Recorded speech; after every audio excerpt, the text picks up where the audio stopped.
What's good, guys? Welcome back to Ron's Rides. Welcome back to the channel and welcome back to another video where I have a special treat for you guys today because Veloce.It was able to take the Alfa Romeo Giulia GTA and GTAm on the track to test it out, and they really dug deep with the review on how these cars perform. Now, they returned to the Balocco track to sit in the driver's seat, to turn on the V6 and finally press the accelerator pedal all the way down to know what the effect of those three letters have on the tailgate of the Alfa Romeo in 2021. Now, the acronym that has marked the history of the Alfa Romeo icons such as the Giulia Sprint GTA, Gran Turismo Ita of 1965, a reference point in the tourism competitions and its maximum expression, the GTAm of 1970, built by Auto Delta in only 40 units, widened to fit huge tires, lightened to the bone with 220 horsepower under the hood. These are precisely the concepts that we are going to find in today's GTA, characterized by mechanical improvements, but also by showy aesthetic changes, in which the rear apex in the two-seater version of the GTAm, equipped with front and rear aerodynamic appendages, and at first glance exaggerated but perfectly in line with the philosophy of its ancestor runner, because although today we're not talking about the competitions, the track is the hunting ground of these super Giulias. Now, for those who don't know, on the mechanical and aerodynamic innovations of the Giulia GTA, compared to the regular Giulia, the 2.9 V6 biturbo engine develops 30 more horsepower, 540 in total. An increase in the Alfa Romeo might get a slight remapping, but to ensure reliability and consistency of performance even in the heaviest use, the electronic modifications are added to the stronger connecting rods, two further nozzles that spray oil in the lower part of the pistons to cool them, and new lubricant radiator. In this way, it was possible to raise the speed limiter by about 300 RPM and keep performance constant even using all 540 horsepower for a long time. Now, the new Akrapovic titanium exhaust system also contributes to the lightning and sound tone, even more disruptive in dynamic and race mode, and the popular well-known 8-speed ZF automatic transmission remains unchanged. Now, the dynamic selector was already top-notch, and in fact, only small changes were made in the settings of the setup and steering, adapting them to the widened track and new lower and lighter springs. Now, a novelty is represented by the new 20-inch forged rims fixed to the hub with a single nut instead of the usual 5 bolts. The GTA is the only sedan in the world to adopt this solution, and the Michelin Pilot Sport Cup 2 original equipment tires are also specific, developed in close contact with the French manufacturer, derived directly from competitions. Now, the weight difference compared to the Giulia Quadrifoglio is truly remarkable, in the order of 60 kilograms for the GTA and 100 kilograms for the GTAm.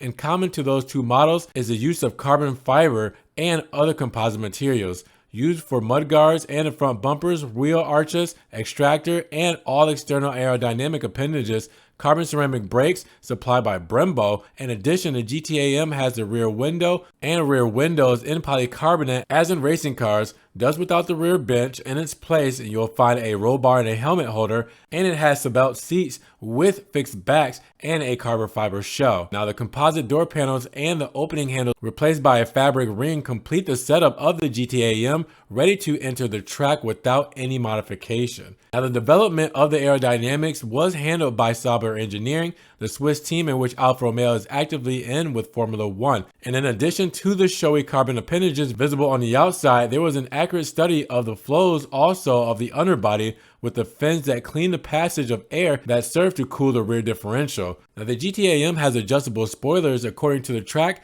and the driver's needs. On the 3 different configurations, road, low, or high downforce, the front wing can slide forward, while the rear wing can be more or less inclined to favor road holding or straight line speed. Now, from one quarter to another, you fly with the V6 at any speed, pushes ferociously without the slightest drop to the red line of the rev counter. Even with the helmet, the soundtrack is Oscar worthy, while the riding position is perfect even for those over 6 feet tall. It's the feeling of being one with the car. Cornering is lightning fast, almost devoid of the understeer, also thanks to the Michelin tires with a very stiff sidewall, and the lateral grip is very high, close to that of the racing car. Now, when you want to go fast, the dynamic mode allows you to push with the maximum in safety, relying on the parachute, not so invasive as to reduce the fun of the electronic controls. Now, before switching to the Corsa race mode, it is better to have an honest examination of conscience, and in any case to concentrate as much as possible,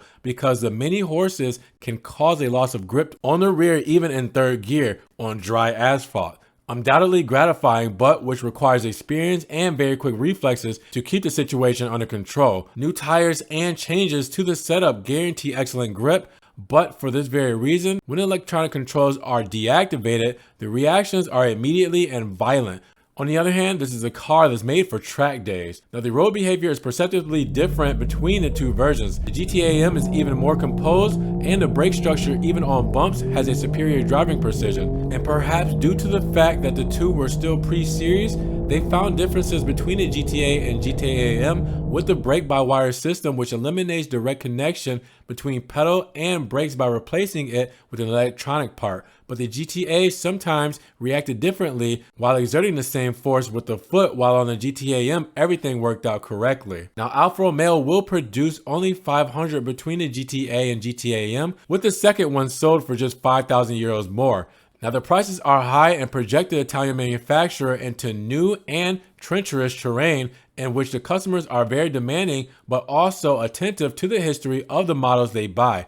In this case, the reference to the Giulia GTAs of the 60s, 70s, and their numerous victories certainly plays a role into the requests that are arriving from all over the world. The 500 pieces could end immediately, placing the most powerful Giulia by right in the Olympus of the most iconic cars with the important collectors and future. In addition to being a mix of tradition and technology, the GTAs also mark a new approach to the customer. A person will follow the future owner from the moment of the order to delivery, which will also be possible on the circuit. A sports driving course is included in the price, and probably also the complete fireproof clothing and the car cover, so the Giulia will also be assisted in specific corners. Now, Veloce.It had chatted with a project manager intrigued by the possible extreme customization possibilities, and were told that there were 3 colors to choose from: red, green, and white, which can be combined with adhesive liveries connected to the past. There is also the possibilities to decide the colors of the seams, seatbelts, and roll bars, but leather and Alcantara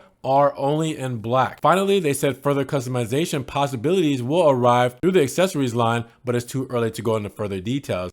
But with that said, what do you guys think about Veloce.It's track review on the Alfa Romeo Giulia GTA and GTAm? Let me know down in the comments below. And if you guys did enjoy this video, make sure you give it a big thumbs up. Giving it a thumbs up will help get it up in the rankings. More people can see it, and we can have a bigger discussion on the track test Giulia GTA and GTAm.